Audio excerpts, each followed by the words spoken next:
അമേരിക്കയിൽ പുതിയൊരു നിയമം വരികയാണ്. ഇതിൻ്റെ പേര് protect our communities from DUIs act എന്നാണ്. ഈ നിയമത്തെ HR 875 എന്നും വിളിക്കും. ഈ നിയമം US-ൽ വന്നാൽ ഇന്ത്യൻ കുടിയേറ്റക്കാരെ എങ്ങനെ ബാധിക്കുമെന്ന് നോക്കാം. എന്താണ് ഈ നിയമമെന്ന് നമുക്ക് ആദ്യം പരിശോധിക്കാം. ഈ നിയമം അമേരിക്കയുടെ കുടിയേറ്റ നിയമങ്ങളിൽ വലിയ മാറ്റങ്ങൾ വരുത്തുന്ന ഒന്നാണ്. DUI driving under the influence അഥവാ മദ്യപിച്ച് വാഹനം ഓടിക്കുന്നത് ഒരു കുറ്റമായി കണക്കാക്കും. ഇങ്ങനെ DUI കുറ്റം ചെയ്യുന്നവരെ അമേരിക്കയിൽ നിന്ന് പുറത്താക്കും. അവർക്ക് പിന്നീട് അമേരിക്കയിലേക്ക് വരാനും കഴിയില്ല. ഗ്രീൻ കാർഡ് ഉടമകൾ, H-1B വിസയിൽ ജോലി ചെയ്യുന്നവർ, വിദ്യാർത്ഥികൾ തുടങ്ങി എല്ലാവർക്കും ഈ നിയമം ബാധകമാണ്. നിലവിൽ ചെറിയ DUI കുറ്റങ്ങൾ ചെയ്താൽ ഉടൻ തന്നെ നാടുകടത്തുന്ന നിയമം അമേരിക്കയിലില്ല. ഈ നിയമം ഇമിഗ്രേഷൻ ആൻഡ് നാഷണാലിറ്റി ആക്ടിൽ ചില മാറ്റങ്ങൾ വരുത്തും. DUI അല്ലെങ്കിൽ DWI കുറ്റം ചെയ്തെന്ന് സമ്മതിച്ചാൽ പോലും അമേരിക്കയിലേക്ക് വരാൻ അനുവദിക്കില്ല. കുറ്റം തെളിയിച്ചില്ലെങ്കിലും ഇത് ബാധകമാണ്. DUI കുറ്റം ചെയ്താൽ അത് ചെറിയ കുറ്റമാണെങ്കിലും വലിയ കുറ്റമാണെങ്കിലും അമേരിക്കയിൽ നിന്ന് പുറത്താക്കും. റിപ്പബ്ലിക്കൻ പ്രതിനിധി ബാരി മൂർ 2025 ജനുവരി 31-നാണ് ഈ നിയമം കൊണ്ടുവന്നത്. 2025 ജൂൺ 26-ന് ഇത് ഹൗസ് ഓഫ് റെപ്രസെൻറ്റേറ്റീവ്സിൽ 246-160 എന്ന വോട്ടിന് പാസ്സായി.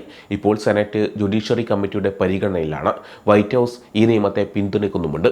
ഇന്ത്യൻ കുടിയേറ്റക്കാരെ എങ്ങനെ ബാധിക്കുമെന്ന് നോക്കാം. ഈ നിയമം ഇന്ത്യൻ കുടിയേറ്റക്കാരെ സാരമായി ബാധിക്കും. കാരണം അമേരിക്കയിൽ ഏറ്റവും കൂടുതൽ വിസകൾ ഉള്ളത് ഇന്ത്യക്കാർക്കാണ്. അമേരിക്കയിൽ ഏറ്റവും കൂടുതൽ H-1B വിസയുള്ളത് ഇന്ത്യക്കാർക്കാണ്. ഈ നിയമം വന്നാൽ DUI റെക്കോർഡുള്ള ഏതൊരാളെയും ഒരു മുന്നറിയിപ്പുമില്ലാതെ നാട് കടത്തും. വിസ പുതുക്കാൻ കഴിയില്ല, അല്ലെങ്കിൽ സ്റ്റാറ്റസ് മാറ്റാൻ കഴിയില്ല. വിദേശത്ത് പോയാൽ തിരികെ അമേരിക്കയിലേക്ക് വരാനും സാധിക്കില്ല.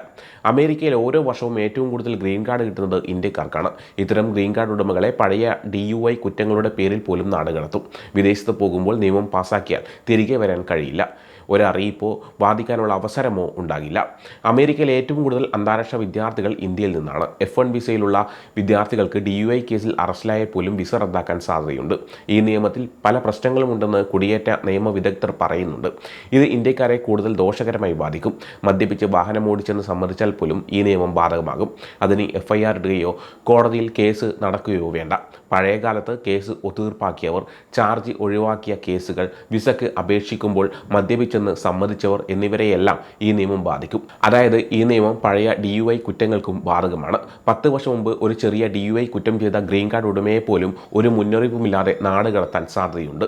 ഈ നിയമത്തിൽ ഒരു മുന്നറിയിപ്പോ വാദിക്കാനോ എന്തെങ്കിലും ഇളവ് കിട്ടാനോ ഉള്ള സാധ്യതകളില്ല. സാധാരണയായി കുടിയേറ്റ നിയമങ്ങളിൽ ഇങ്ങനെയുള്ള കാര്യങ്ങളിൽ ഇളവുകൾ നൽകാറുണ്ട്. കുറ്റവാളിയുടെ നല്ല നടപ്പ്, കുടുംബ ബന്ധങ്ങൾ, സമൂഹത്തിലുള്ള പങ്ക് എന്നിവ പരിഗണിക്കാറുണ്ട്. എന്നാൽ ഈ നിയമത്തിൽ അതിനൊന്നും സ്ഥാനമില്ല. ഈ നിയമം എങ്ങനെ സാധാരണക്കാരായ ഇന്ത്യക്കാരെ ബാധിക്കുമെന്ന് നോക്കാം. മുൻപ് DUI കേസിൽ അകപ്പെട്ട ഒരു ഗ്രീൻ കാർഡ് ഉടമ ഇന്ത്യയിൽ കുടുംബം സന്ദർശിക്കാൻ പോകുന്നു. ആ സമയത്ത് ഈ നിയമം പാസ്സാക്കിയാൽ തിരികെ അമേരിക്കയിലേക്ക് വരാൻ കഴിയില്ല. അവിടെ വാദിക്കാനോ പറയാനോ ഒരു അവസരം കിട്ടില്ല. ഒരു H-1B വിസയിൽ ജോലി ചെയ്യുന്നയാൾ ഗ്രീൻ കാർഡിന് അപേക്ഷിക്കുന്നു. അപ്പോഴാണ് അറിയുന്നത് വർഷങ്ങൾക്ക് മുമ്പ് കോളേജിൽ പഠിക്കുമ്പോൾ ചെയ്ത ഒരു ചെറിയ DUI കേസിൻ്റെ കാര്യം. ഈ കേസ് കാരണം ഗ്രീൻ കാർഡ് കിട്ടാൻ അർഹനല്ലാതാകും. F-1 വിസയിൽ അമേരിക്കയിൽ പഠിക്കാൻ വരുന്ന വിദ്യാർത്ഥി കോൺസുലേറ്റിൽ വെച്ച് മദ്യപിച്ചിട്ടുണ്ടെന്ന് സമ്മതിച്ചാൽ ഉടൻ തന്നെ വിസ റദ്ദാക്കും.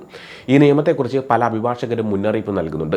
ഇമിഗ്രേഷൻ അറ്റോർണി ജോസഫ് സാങ് പറയുന്നത് US പൗരനല്ലാത്ത ആർക്കും, അവർ ഗ്രീൻ കാർഡ് ഉടമകളായാലും വിദ്യാർത്ഥികളായാലും H-1B വിസയിൽ ജോലി ചെയ്യുന്നവരായാലും DUI റെക്കോർഡ് ഉണ്ടെങ്കിൽ അവരെ നാടുകടത്തും എന്നാണ്.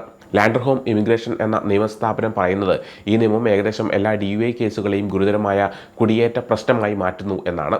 ഇമിഗ്രേഷൻ അഭിഭാഷകർ ഇന്ത്യൻ കുടിയേറ്റക്കാരോട് പറയുന്നത് ഗ്രീൻ കാർഡ് ഉടമകൾക്ക് പൗരത്വത്തിന് അപേക്ഷിക്കാൻ യോഗ്യതയുണ്ടെങ്കിൽ ഉടൻ തന്നെ അപേക്ഷിക്കുക. കാരണം US പൗരന്മാർക്ക് ഈ നിയമം ബാധകമല്ല. DUI ഹിസ്റ്ററിയുള്ള ആളുകൾ ഈ നിയമം വ്യക്തമാകുന്നതുവരെ വിദേശയാത്രകൾ ഒഴിവാക്കുക. DUI റെക്കോർഡ് ഉള്ളവർ ഒരു ഇമിഗ്രേഷൻ അഭിഭാഷകനുമായി സംസാരിച്ച് നിയമപരമായ സഹായം തേടുക. നല്ല നടപ്പ്, സമൂഹത്തിലുള്ള പങ്ക്, കുടുംബ ബന്ധങ്ങൾ എന്നിവ തെളിയിക്കുന്ന രേഖകൾ ഉണ്ടാക്കുക. ഈ നിയമം അമേരിക്കയിലെ ലക്ഷക്കണക്കിന് ഇന്ത്യൻ കുടിയേറ്റക്കാരെ ബാധിക്കും. കാരണം ഇവിടെ ധാരാളം ഗ്രീൻ കാർഡ് ഉടമകളും H-1B വിസയിൽ ജോലി ചെയ്യുന്നവരും വിദ്യാർത്ഥികളുമുണ്ട്. ചെറിയ തെറ്റുകൾ പോലും വലിയ പ്രത്യാഘാതങ്ങൾ ഉണ്ടാക്കും. ഇത് കുടുംബങ്ങളെയും കരിയറിനെയും തകർക്കാൻ സാധ്യതയുണ്ട്. ഈ നിയമത്തിന് കോൺഗ്രസിൽ നിന്നും വൈറ്റ് ഹൗസിൽ നിന്നും വലിയ പിന്തുണയുണ്ട്. അതുകൊണ്ട് ഇന്ത്യൻ സമൂഹം ഇതിനെ ഗൗരവമായി കാണണമെന്നും ഉടൻ തന്നെ ഇതിനെതിരെ പ്രതികരിക്കണമെന്നും വിദഗ്ധർ പറയുന്നത്. ഈ നിയമം കുടിയേറ്റ നിയമങ്ങളിൽ വലിയ മാറ്റങ്ങൾ വരുത്തും. അമേരിക്കയിൽ നല്ല രീതിയിൽ ജീവിക്കുന്ന ഇന്ത്യൻ കുടിയേറ്റക്കാരുടെ ജീവിതത്തിൽ ഇത് വലിയ പ്രത്യാഘാതങ്ങൾ ഉണ്ടാക്കും. സമയം മലയാളം വാർത്തകൾ ഇനി ടൈംസ് ഓഫ് ഇന്ത്യ സൂപ്പർ ആപ്പിലും. ഇതിനായി പ്ലേ സ്റ്റോറിൽ നിന്നോ ആപ്പ് സ്റ്റോറിൽ നിന്നോ times of India app install ചെയ്യൂ. മലയാളം ഭാഷ തിരഞ്ഞെടുക്കൂ. വാർത്തകൾ ആസ്വദിക്കാം. എല്ലാം ഇനി സമയത്തിൽ.